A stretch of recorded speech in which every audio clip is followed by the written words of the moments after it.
Jadi ketika Dani memperdengarkan suara Once, ini saat-saat goyah tuh ya, dia memperdengarkan gini, Ri, Dewa 19 vokalisnya 2 aja ya, kamu dan Once, yang mana suaranya? Saya bilang, Once yang mana sih?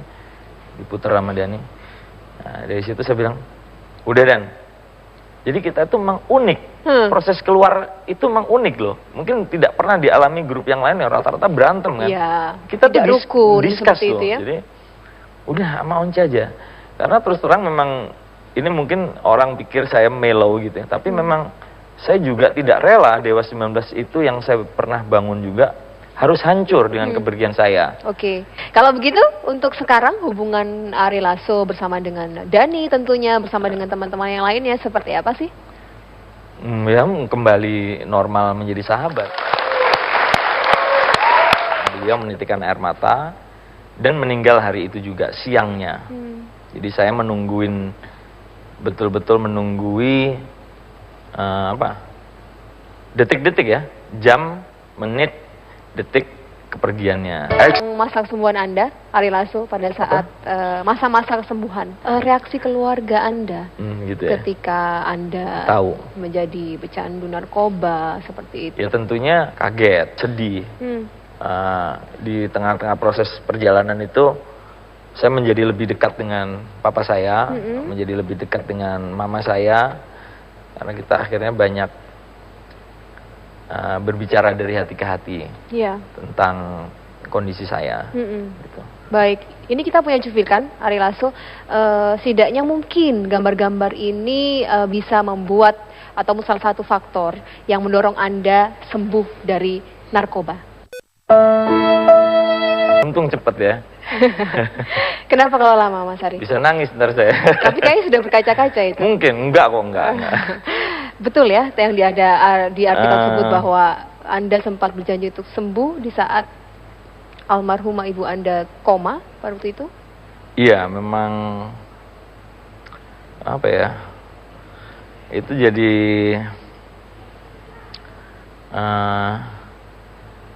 jadi momen terpenting kesembuhan saya. Iya. Dari tisu ya. Jadi momen terpenting kesembuhan saya. Jadi saya waktu itu selesai tour dan saya dipanggil pulang oleh papa saya karena ibu saya udah parah bahasanya saat itu. Saya ditelepon, kamu pulang, mama kamu udah mulai nggak sadar. Selesai pulang. Saya nyampe Surabaya itu subuh jam 6 pagi karena saya naik kereta ya. Ditemani istri saya. Ya kondisinya sangat parah. Di rumah. Kemudian saya suapin, sudah buta, pendengaran sudah sangat menurun, tapi rupanya beliau almarhum ini sadar ada saya di situ, karena papa saya teriak, ini anakmu ragil itu apa ya, bungsu, nih, si bungsu pulang nih, kata papa saya gitu. Dia menitikkan air mata dan meninggal hari itu juga siangnya. Jadi saya menungguin, betul-betul menunggui detik-detik ya, jam, menit, detik kepergiannya. Saya menunggui, ikut mengantarkan, ikut memandikan.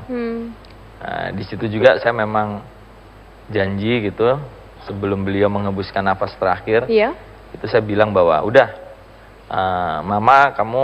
mama pergi aja, mama pulang saja. Mama pulang aja, udah tidak usah lagi kepikiran Ari, karena setelah ini Ari pasti sembuh. Pasti. Itu janji ya? Ya, dan ternyata saya bisa menepati janji saya sampai sekarang. Tepuk tangan untuk Ari Lasso. Berbicara mengenai kedekatan Anda dengan orang tua Anda, terutama sosok dengan ibunda seperti itu. Kalau dengan ini almarhum mama memang saya dekat, saya belajar banyak hal dari beliau ini. Belajar nyanyi juga, dia penyanyi. Oh, nyanyi dari beliau. Mama saya pemain organ. Beliau nyanyi juga di kantor ya, level kantor lah ya, level kantor, level RT, level kelurahan. Beliau nyanyi. Saya belajar banyak tentang nilai-nilai keluarga. Itu dari mama saya tanpa nasihat, tapi dengan contoh langsung. Papa saya harus kerja, cukup sibuk dan cukup keras sehingga tidak terlalu dekat physically. Jarak seperti gap, itu ya, ada ya. gap dengan Bapak seperti itu. Dan yang paling diingat mungkin dari nasihat atau ucapan Bapak Anda? Kalau papa saya adalah orang yang sangat-sangat konsisten dan komit terhadap kebiasaan. Orang yang sangat disiplin, luar biasa disiplin. Contoh terhebat untuk saya yang masih sulit saya wujudkan sampai sekarang. Oh gitu. Ya, yang di sini siapa nih, Ari? Oh iya. Waduh, ini hebat juga nih. Nah, sekarang boleh pelukan ya, Ria? Boleh. Nah, sekarang akrab banget. Sekarang nggak ada gap ya? Jadi kayak ini, kayak sohib sekarang. Halo, selamat malam Pak Selamat Bartolomeus. Apa kabar? Baik. Dari Terima Surabaya kasih. loh. Kapan datang? Barusan saja. Nggak mungkin. Iya. Kita juga. Oh iya. Silakan duduk Pak Bartolomeus. Kumpulan lagi. Tadi Ari Lasso sempat cerita ya, Pak Lasso ketika dia mengatakan sempat berjanji begitu pada saat sang ibu koma untuk memang sembuh dari narkoba. Bapak tidak tahu janji itu kabarnya, Pak? Betul.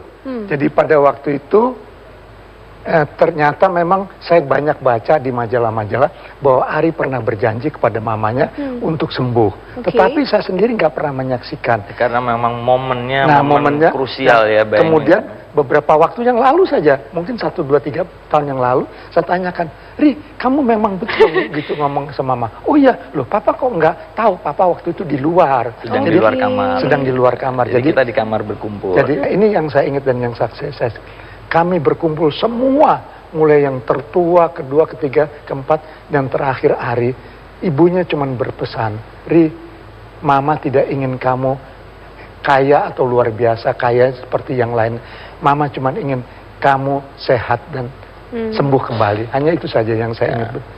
Mama cuma ingin kamu sehat dan sembuh Seperti kembali. dulu lagi. Ya, Iya. sembuh kembali. Itu saja yang diingat kaitannya oleh Pak dengan Lasso. apa yang dialami Ari pada waktu itu. Baik, Pak Lasso. Ya. Tadi Ari Lasso berkata bahwa tidak deket loh sama papanya karena ada gap. Orang yang sangat keras, disiplinnya cukup tinggi. Memang seperti itu mendidik sang anak Ari Lasso. Memang secara physically, saya tadi dengerin Ari, memang kami memang ada gap. Ada gap. Tentang banyak hal, misalnya tentang yang terang saja tentang keinginan dia untuk bernyanyi sebagai sumber penghidupannya. Iya. Ya, salah satu. Nah, sedangkan saya sebagai pegawai negeri pada waktu itu menginginkan dia punya pekerjaan yang tetap, yang mantap, yang maton. Kalau dia mau nyanyi silakan aja nyanyi, tapi sebagai tetap jadi PNS gitu. Ya. Pak Lasso, kalau melihat pencapaian dari anak Anda sekarang, bangga nggak Pak Lasso? Luar biasa. Tepuk tangan dong. Luar biasa. Baik, terima kasih Pak Bartolomeus. Kita masih akan kembali tentunya dengan kejutan-kejutan lain di 1 jam lebih dekat. Apalagi Sesaat lagi. kejutannya. Oke. UNER itu kan Universitas Negeri pinter-pinter ya. Jadi kan memang tidak banyak lah yang cantik gitu. Yang menarik saya itu nggak banyak lah di UNER. Kok ini kok ada anak ekonomi lumayan nih kayaknya. Setelah itu, ya, di segmen ini kita membahas mengenai keluarga kecil dari Ari Lasso. Nggak kecil ya, cukup besar. Cukup besar, karena ada 4 orang anak Iya. dan 1 orang istri. Ini satu lagi kita tampilkan gambar yang mungkin bisa mengingatkan Anda bersama dengan keluarga Anda atau bersama dengan orang-orang yang paling terkasih dari Ari Lasso. Oh iya. Ini ingat saya. Ingat? Ingat, ya. Ceritanya bagaimana sih? Ini mestinya dibalik nih, nggak enak nih kalau dari depan nih. Kelihatan brandnya nih. Gimana Salah ceritain? satu barang yang mungkin paling awet ya.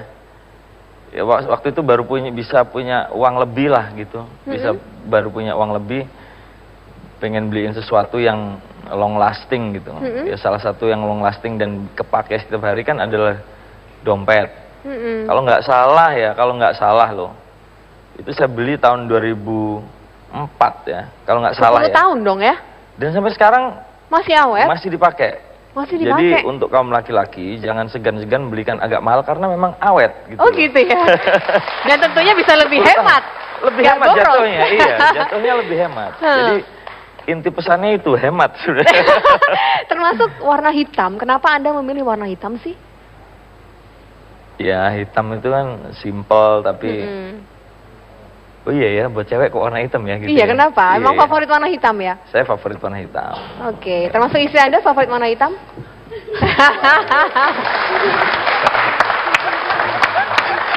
Olah nggak ikut ya? Kenapa sekolah? Halo Mbak Vita, apa kabar? Ini putra yang pertama yang mana? Udah SMA dia nggak? Oh nggak ikut iya. ya? Nggak ikut ya? Nggak Olah? ikut. Lagi aktivitas. Lagi sekolah. Lagi sekolah. Nggak bisa Oke. ditinggal. Putra yang kedua? Putri. Putri yang kedua. Angkat tangan. Kenalan yuk. Siapa namanya? Adek? Audra. Audra. Putra yang ketiga atau putri yang ketiga? Putra ketiga. Putra ketiga. Audra. Terus siapa? Abe, Nama Abi. lengkapnya? Abraham. Abraham. Yang terakhir? Ini bukan ini. Siapa namanya sayang? Alessandra. Alessandra. Tadi saya mau konfirmasi ke Mbak Vita ya. Tadi ada dompet di bawah Ini masih nih. atau masih dipakai? Pakai. Pakai dong. Semuanya pakai. Biasanya sih enggak Ini sih. 10 tahun. Tapi dompetnya emang benar ya dipakai terus? 10 Pakai tahun terus, ya? nggak pernah ganti. Iya, 10 tahun. Dan Seumur terbukti? dia nih. Seumur dia. Seumur Seumur AB ya? Jadi dikasih waktu itu karena papanya seneng dapat anak laki. Iya. Mas Hari, ini kan Iya. ada 3 Iya, putri dan belum 1 pulang. putra. Berarti cowoknya cuma 1 begitu ya? Mestinya 2. Mestinya 2. Mestinya 2 tapi dia meninggal di usia 7 bulan. usia kandungan 7 bulanan ya meninggal. Mestinya cowoknya 2. Nah, tapi kalau ada cowok itu lahir, yang nomor 2 mungkin nggak ada. Yang Tiga. 3 ini karena udah lengkap saat itu. Iya. Nomor 1 cewek, nomor 2 cowok itu. Tapi Baik. karena nomor 2 cewek lagi Lagi.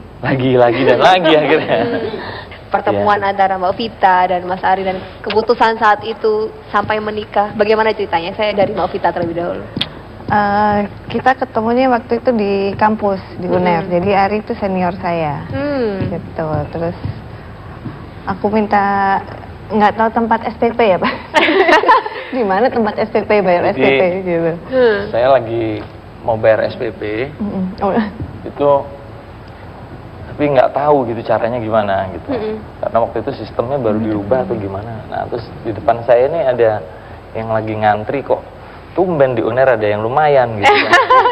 UNER itu kan universitas negeri pinter-pinter ya, jadi kan memang tidak banyak lah yang cantik gitu. Yang menarik saya itu nggak banyak lah di UNER. Kok ini kok ada anak ekonomi lumayan nih kayaknya. Setelah itu?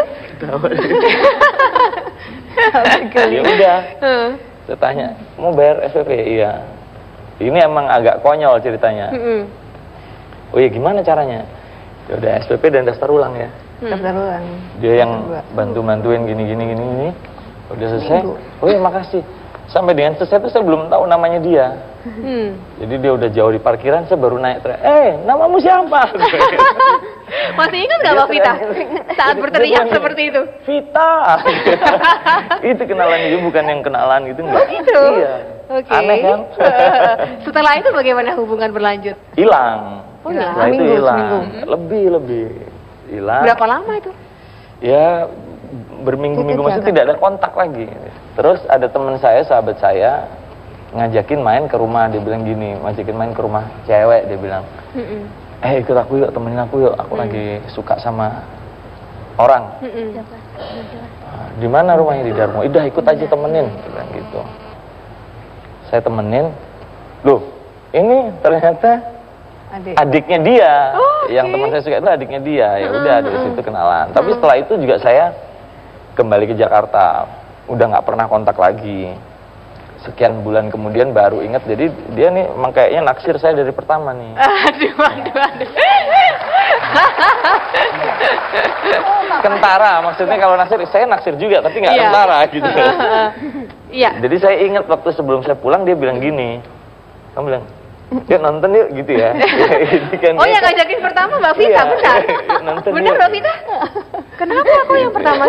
Gitu. Jadi ngobrol-ngobrol film lah gitu. Oh. Tapi tidak terwujud karena besoknya saya udah harus ke Jakarta bersama Dewa sekian bulan. Baik. Udah nggak pulang lagi. Hmm. Balik ke Surabaya lagi, inget ya aku kayaknya waktu itu ada ya, siapa namanya, udah lupa lagi namanya. Waduh. Lupa lagi karena telepon waktu itu kan mahal ya. Iya. Telepon mahal. Surat mungkin? Kebetulan saya kembar. Kemudian dia kembar. Jadi saya tuh bingung. Mana ya yang Vika? Jadi saya tuh udah bingung yang sebenarnya yang mana ya waktu Iya. itu ya gitu. Saya telepon lah rumahnya, saya cari nomor teleponnya di buku telepon ya. Ini nih, nomornya ini nih. Tapi saya salah sebut gitu. Saya nyarinya Vika. Kembarannya. Dia. Gitu. Oh Vikanya nggak ada, Vikanya lagi kuliah. Terus ini siapa? Saya tanya gitu. Dia bilang ini Vita. Terus saya nanya, Vita yang rambut pendek ya? Saya ingetnya rambutnya? Iya. Iya, oh ya berarti saya nyari kamu. Lucu juga. Nggak inget. Ah yang bener gitu. Iya beneran. Kamu kan yang ngajak nonton kan waktu itu, saya bilang gitu. Iya bener, ya udah kita nonton. Sejak saat itulah kami tidak terpisahkan. Waduh. Oke, menarik sekali keluarga kecil dari Mas Ari. Salah, keluarga besar. Nanti kita Keluarga akan sedang. kembali tentunya hanya di 1 jam lebih dekat sesaat lagi. Yang apa? Senin, Hmm. Selasa, ku mulai berkenalan atau itu sambil ketawa-ketawa gitu. Udah malam sambil naik motor sambil nyanyi. Naik celurut itu. Naik celurut itu. Naik celurut ya, Iya, naik berdua celurut ya? itu. Dia gonceng isi, wah ketawa-ketawa. Ternyata portal itu udah ditutup. Terus kita akan fokus membahas masa-masa sekolah dari Ari Lasso. Kita tunjukkan gambar berikut ini pemirsa. Kurang jelek Ini- motor saya. Oh gitu? Iya kurang jelek. Tapi saya tahu loh namanya, celurut. Iya. Kenapa sih disebut celurut? Itu kan bahasa Jawanya kan tikus ya. Tikus ya, tikus ya, tikus Kenapa celurut. Mas kok ini kan sepeda motor Iya disebut tapi celurut? ini kan ini udah RC ya. Ini udah RC 100 nih. Iya. Kalau punya saya itu FR. Oke. FR 80 lebih tua lagi. Hmm. Ya karena bentuknya hitam semua gitu kan dan kecil kan motornya, jadi sama teman-teman saya. Karena kalau saya nyetir tuh sering nyelempit-nyelempit di sela-sela mobil itu Ini loh. pada saat SMA kuliah? SMA. Oh berarti Mbak Vita nggak sampai naik motor ini ya? Oh Vita udah GL. Udah naik GL. Iya. Apa kabarnya celurut sekarang? Udah Sudah dijual ya. Dijual untuk beli GL itu. Ada salah satu sosok yang mungkin tahu dengan celurut. Kita panggil yuk sama-sama teman dan sahabat dari Ari Lasso. Halo, Mas Ari Fahmi. Saya nggak kenal Silakan ini. duduk. Saya Nggak kenal? nggak kenal. Aku konjautannya celurut itu. Ini teman sekelas 2 tahun. Oke. Teman sekelas 2 tahun. SMA 2 Surabaya? SMA kelas 2, kelas 3 ya. Kelas 2, kelas 3. Teman kuliah juga. Teman rankingnya urut ya. Ranking Saya berapa ini? 45, dia 46. Namanya sama-sama depannya A juga kan? Iya. Iya. Tapi rankingnya paling bawah.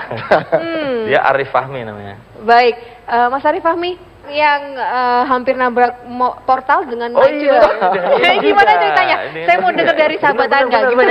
Nah, itu lucu. Gimana Mas Fahmi? Ada satu waktu itu kita sering nyanyi lagunya Dina Mariana. Bukan Dina Mariana, itu Eh. Evita Mala. Senin. Iya, itu Evita Mala. Ingatan Oke. saya lebih kuat daripada teman. Gini saya yang cerita deh ya. Jadi mau masuk rumah, itu di atas jam 10 selalu di portal. Di portal separuh. Sehingga kalau kita masuk itu harus nunduk gini. Oke. Naik motor. Nah, kebetulan saya sama dia. Lagunya Evita Mala itu lagi ngetop waktu itu. Yang apa? Senin. Selasa, ku mulai berkenalan atau itu sambil ketawa-ketawa gitu. Udah malam sambil naik motor sambil nyanyi. Naik celurut itu. Naik celurut itu. Naik celurut ya, Iya, naik berdua celurut ya? Itu. Dia gonceng isi, wah ketawa-ketawa. Ternyata portal itu udah ditutup. Terus? Saya bilang sama dia, nih portal tutup. Otomatis kita berdua langsung nunduk kan. Ini siapa yang menyetir, siapa yang Dia aja membonceng yang nih? nyetir, saya di belakang. Oke. Yang ngasih tahu saya karena dia ketawa, dia kan nengok-nengok belakang sambil nyanyi kan. memang portal tutup, tapi udah nggak sempet ngerem kan. Udah kita nunduk berdua, tapi tembok depan hantem aja. Hantem. Ada anjing lari langsung anjingnya. Ada anjing kita Jatuh. Iya, takut sama celurutnya soalnya anjingnya. Peleknya itu rusak gitu. Iya. Pelek motor saya itu rusak. Iya, Mas Fahmi, Anda juga selalu bercerita katanya ketika sekolah Ari Lasso ini cuma bawa 1 buku. Oh iya. Hari ini termasuk pandai. Iya. Nilai paling tertinggi Lulusnya. waktu lulusan. bayangin. Oh. 1 SMA 2. Iya. Bayangkan kok bisa ya. Suka nyontek? Kenapa? Suka nyontek Wah nggak? itu nanti adik Nah, biar jadi dia- gini. Atau Anda yang suka nyontek ke Ari Lasso? Dia ini nyontek pun salah terus ya. Udah nyontek Mas. Jadi gini ceritanya. Jadi saya basicnya pinter ya. Itu tidak bisa dipungkiri ya. Saya lulus SMP 12 itu nomor 1. Wow. Tapi di SMA saya naik gunung dan ngeband. Jadi saya menjadi anak yang bodoh. Ranking saya 47, 46. Nah, ketika mau lulus, itu panik dong. Panik mau Eptanas kan. Saya nggak pernah ngerti. Akhirnya saya belajar lembur itu sama almarhum Ganong. Dia nakal tapi dia pinter. Dia ngajarin saya 3 inti utama dari matematika. Diferensiasi, integral, sinus, Masih kosinus, tangan. ingat, Masih hebat. ingat. Saya belajar itu aja. Nah, memang dasarnya saya beruntung. Saya ini lucky bastard. Kita Eptanas tuh di satu ruangan kecil. Sebelah saya ini Brahmana. Sekarang jadi salah satu dokter kandungan paling jenius di Indonesia. Wow. Itu Eptanas duduknya di sebelah saya. Iya. Betapa enaknya saya. Dia sahabat saya, kita duduk Brahmana itu 2 tahun duduk sama dia, saya sama Diki. Jadi saya kalau udah selesai ngerjain, saya udah kerjainnya. Kan masih banyak yang kosong yang saya nggak bisa ya, matematika, fisika, kimia saya 0 deh, nggak bisa. Sama sekali nggak bisa. Saya cuman gini, Bam. Dan dia nggak mau terganggu, jadi 1 lembar selesai dia taruh aja di sini. Taruh. Ya udah kan kelihatan kan? Iya. Masa ini mau disia-siakan? Ya kan? Akhirnya saya lulus terbaik di SMA 2 nomor 1. Wow, justru si teman Anda kalah dengan Anda. Kalah, gitu, kalah. Iya. Jadi, tapi kan saya malu ya, karena satu kelas saya taunya kan saya bodoh, gitu. Pelajaran nggak pernah bisa, ditunjuk ke depan nggak pernah bisa, karena memang jarang belajar. Iya. Akhirnya memacu saya belajar lagi lebih keras untuk menghadapi UMPTN. Baik. Dan lulus saya. Dan lulus masuk UNER begitu ya. Dan pemirsa ini sekaligus jadi akhir perjumpaan kita. Akan depan 1 jam lebih dekat akan hadir dengan tokoh-tokoh yang lainnya. Saya Winnie Carita, selamat malam, sampai jumpa.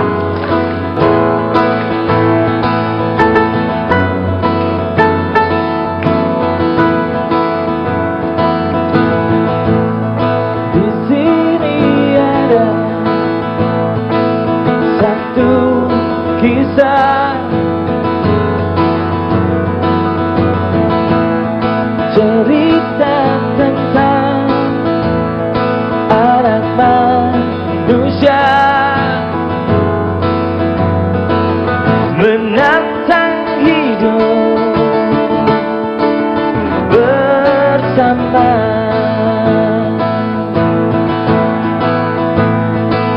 mencoba menggali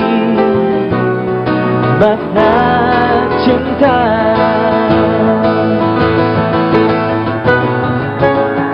Tetes air mata mengalir di sela derai tawa. Selamanya kita takkan berhenti mengejar. Boleh semuanya sama-sama.